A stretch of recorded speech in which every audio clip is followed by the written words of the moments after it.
طویل عرصے سے دیکھ رہا ہوں جو ہمارے سندھ کی سیاست کو جو ستیہ ناش کرتے ہیں، بار بار استعمال کرتے ہیں، بھائیوں کو آپس میں لڑانے کی کوشش کرتے ہیں. میں میری پیدائش نواب شاہ سندھ کی ہے، 72 میں چل رہا ہوں میں. مجھے آج تک اس بات پہ فخر ہے کہ سندھ میں ہمیں ایک دوسرے سے لڑانے کے لیے یہ چھوٹے چھوٹے یہ لوگ جو اوور نائٹ ارب پتی بن گئے، جو سائیکلوں پہ چلتے تھے، جو فٹ پاتھ پہ چلتے تھے، یہ ایشو دوبارہ یہ چاہ رہے ہیں کہ یہ بھائی آپس میں لڑیں. یہ میرے دادا علی گڑھ یونیورسٹی میں پڑھاتے تھے، باقر حسین نقوی، اور وہ جب 48 میں پاکستان آئے ہیں تو انہوں نے آ کے میرے فادر کو خط لکھا تھا سعودیہ کہ بیٹا سندھ ایسا لگتا ہے ہمارا گھر ہے، اور حقیقت میں یہی ہے. تو ہمیں دوبارہ جو لڑانے کی کوشش کی جا رہی ہے، یہ ٹائم نیوز سے علی قاضی بھائی کا ان کا پولیٹیکل وہ بھی ہے ایکسپیرینس، آپ تھوڑا اس کو ہائی لائٹ کیجیے سر. یہ دل جلتا ہے ان کی گفتگو سن کے. میں انہیں پرسنلی جانتا ہوں سب کو کہ یہ کیا تھے اور کیا ہو گئے. بہت شکریہ سر. ٹھیک ہے نقوی صاحب. نقوی صاحب، کاش کہ میری بات تیرے دل میں اتر جائے والی بات ہے. ہم تو یہ بات کرتے رہتے ہیں، لیکن جن کے مفادات اس گروہی اور لسانی سیاست پر منحصر ہیں، محیط ہیں، وہ انحصار کرتے ہیں ایسی سیاست پر، ان کو میرا لیکچر سن کر ظاہر ہے کیا فرق پڑے گا، یا آپ کے بولنے یا میرے بولنے سے کیا فرق پڑے گا. اور بات وہی ہے کہ لیکن میں ایسا سمجھتا ہوں، اور میں چونکہ خود حیدرآباد میں پلا بڑا ہوں، میرا ایسا ماننا ہے کہ بائی اینڈ لارج جو ایک سندھی بولتے ہوں، پنجابی بولتے ہوں، اردو بولتے ہوں، خاص طور پہ اردو، اور یہ جو ہے اس میں ان کی جو بائی اینڈ لارج آبادی ہے، ایک بڑی اکثریت، وہ کوئی ایک دوسرے کو نفرت اور اس سے نہیں پرکھتی ایک دوسرے کو. لیکن کیا ہوتا ہے کہ جب ایسی آگ بھڑکتی ہے تو پھر چوائسز نہیں رہتی، پھر ہر کوئی اپنے اپنے بلوں میں گھستا ہے. پھر جس کی شکل یا جس کی صورت یا جس کے حرکات اور سکنات آپ کو پسند نہیں بھی ہیں، آپ کو اس کے پیچھے جا کے چھپنا پڑتا ہے. یہ اس گھناؤنی سیاست کا ایک ایسا پہلو ہے جو ایک حقیقت پہ مبنی ہے کہ آپ کے پاس اس وقت چوائس نہیں رہ جاتی ہے. یہ چوائسز انسان کا ہمیشہ ہوتی ہیں، لیکن وہ آپ کا دل چاہے یا نہ چاہے آپ کو پھر ایک طرف دھکیل دیا جاتا ہے.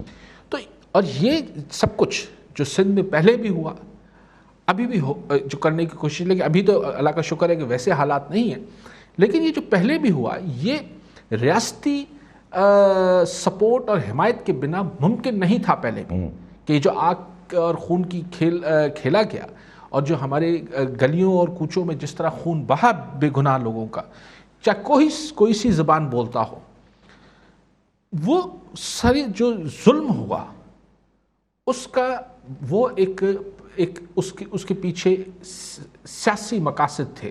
میں سیاست کو ایک بہت خوبصورت چیز سمجھتا ہوں، کیونکہ یہ اتنی گھناؤنی اور بدصورت شکل اس کی یہاں بنا دی گئی ہے. ورنہ دنیا کے آپ فرسٹ ورلڈ کنٹریز میں دیکھیں تو سیاست دیکھنے سننے میں بڑا مزہ آتا ہے، لیکن ہمارے ہاں اس کی شکل اور شبیہ اتنی بدصورت بنا دی گئی ہے کہ مطلب جیسے اب یہ کوئی سیاست ہے کہ بولا جائے کہ جملوں پر بات ہونا شروع ہو جائے، تم نے یہ بولا، تم نے وہ بولا، اس لیے ہم یوں ہیں، اس لیے تم وہ ہو. تم کون ہو؟